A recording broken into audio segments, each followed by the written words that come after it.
Buenos días, Pablo, Gladys, también a la audiencia. Así como lo mencionaste, él también estuvo en el Departamento de Inteligencia de la Policía Nacional por un buen periodo de tiempo, así es que maneja y conoce los procedimientos que debe tener la Policía Nacional y en este caso asegura que fue exitoso. ¿Es así, José? Buenos días. Sí, efectivamente. Buenos días, compañeros. Buenos días a la audiencia. Yo creo que las cosas buenas hay que decirles. En este caso, el procedimiento fue un procedimiento exitoso que tuvo,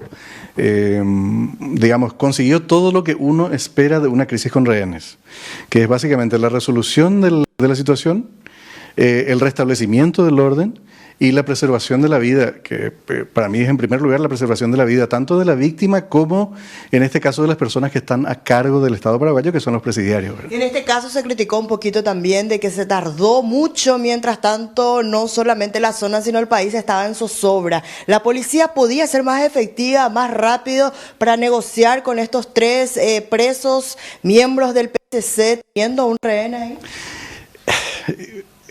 Hay que ver el escenario. Yo creo que en una situación en la que se está en campo abierto, en una situación en la que es, altamente probable que haya un enfrentamiento armado, 3 horas es un tiempo más que razonable para la resolución de una situación como esta. Y más cuando es exitosamente el operativo como lo indicaba, porque todos salieron vivos. Sí, perfectamente. Incluso los policías que estaban involucrados en el tema, es decir, en la negociación, en la entrega, en la recaptura de estos presidiarios, todos salieron ilesos, no hubo intercambio de disparos, la víctima, el rehén en este caso, salió sin daños personales.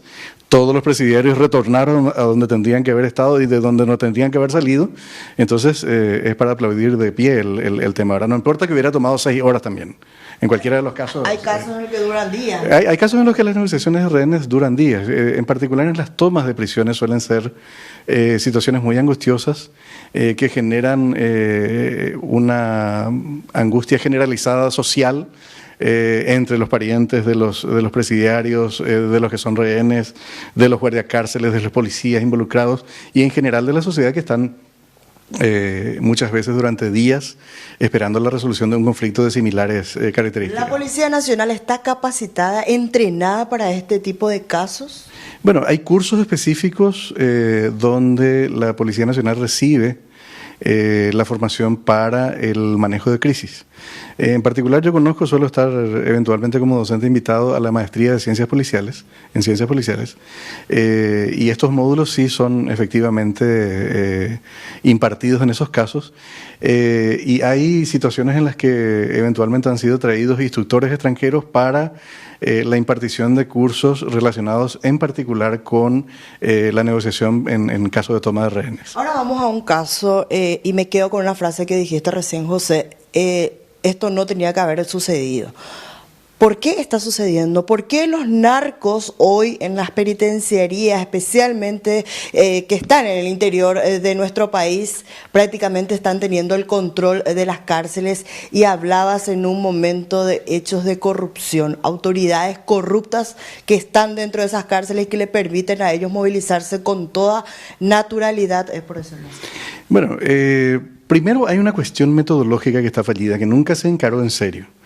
La administración de las prisiones necesita de protocolos, primero el Estado paraguayo necesita una política general de manejo de las prisiones, una política nacional de manejo de las situaciones de privación de libertad.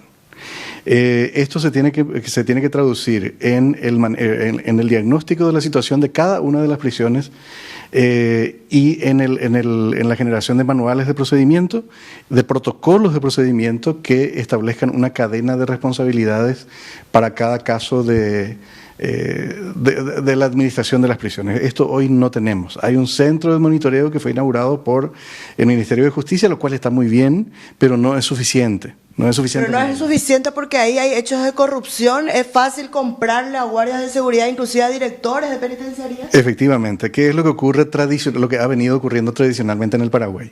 En el Paraguay se ha inculturado prácticamente, se ha incorporado a nuestra cultura que las prisiones son fuentes de ingreso ilegítimo, obviamente, para las autoridades de turno. Hay que dejar de percibir a los narcos como si fuesen las gallinas de los huevos de oro.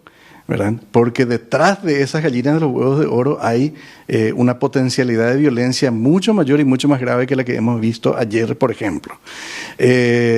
Entonces, bueno, hay que cambiar esta mentalidad, hay que tratar a los narcos como tales, hay que tener organizaciones de administración de prisiones que sean eficientes.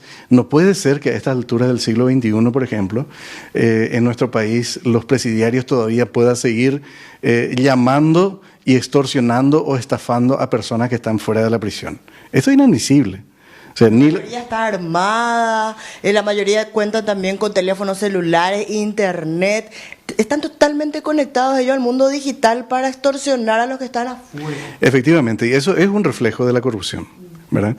Porque si un presidiario tiene acceso a un teléfono celular es porque un guardia cobró una X cantidad de dinero para que ese celular entre, o porque un director hizo la vista gorda para que haya conexión a internet en su prisión, o porque algún gerente técnico hace la vista gorda para que los bloqueadores de celulares no estén funcionando en esa institución penitenciaria. A mí me da mucha risa en la década del 2000 que los bloqueadores de celulares alrededor de Tacumbú bloqueaban los celulares que estaban hacia afuera.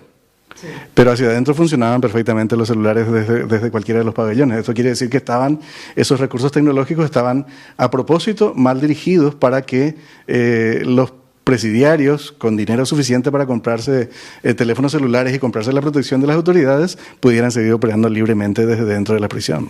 Una última consulta y que también es importante porque ya el presidente de la República planteaba inclusive una modificación de la Constitución Nacional para que los militares empiecen también a combatir a los grupos criminales organizados y se referían principalmente a estos grupos de narcos que operan libremente prácticamente en el interior del país. ¿Los militares ayudarían a esto?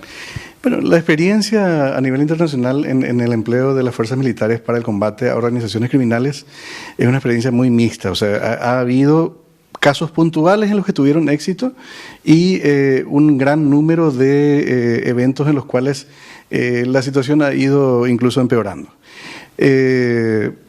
Por mi mal consejo para el presidente de la República, si se pudiera hablar con él, le diría específicamente que en lugar de tener ese reflejo fácil de decir, bueno, recurrir a nuestra memoria histórica del rol de los militares en la vida política paraguaya y de decir, bueno, cualquier cosa la pueden solucionar los militares, no, vamos a potenciar la Policía Nacional para eso. O sea, invirtamos más en inteligencia, invirtamos más en recursos humanos, materiales, tecnológicos, para que nuestra Policía Nacional tenga la capacidad suficiente para enfrentar a estas organizaciones criminales.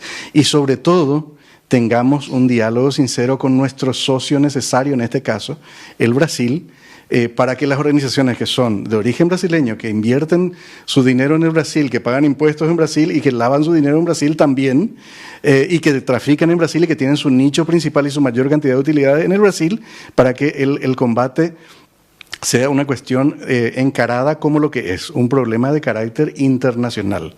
Brasil tiene como 2 millones de ejecutores de la ley y no puede con las organizaciones criminales. O sea, en enero de este año, Recife estaba tomado, uno de los principales destinos mundiales de turismo, estaba tomado por el PCC. Entonces, con esa cantidad de recursos, si el Brasil tiene problemas para controlar a las organizaciones criminales locales, ¿qué mucho menos podríamos hacer nosotros con 25.000 policías y con la capacidad presupuestaria que tiene el Paraguay? O sea, hay una multiplicidad de cuestiones que hay que encarar para no caer en el facilismo que nos empeore finalmente la situación. Muchas gracias, José. Gracias. Me quedo con lo que decía el experto en seguridad y en temas de inteligencia. Mientras no se dejen de corromper a las autoridades, y lo nombraba también José, fiscales, jueces, directores de penitenciaría, no se va a poder acabar con estos hechos de actuación totalmente libre por parte de los grupos criminales, especialmente los grupos que se dedican al narcotráfico para crear zozobra en las cárceles, y no solamente ahí en las cárceles, ahí adentro, sino también por afuera, porque todos somos finalmente sus víctimas. Muy bien, Lorena, muchísimas gracias. Lorena Ponte en directo ahí en este contacto con José Amarilla.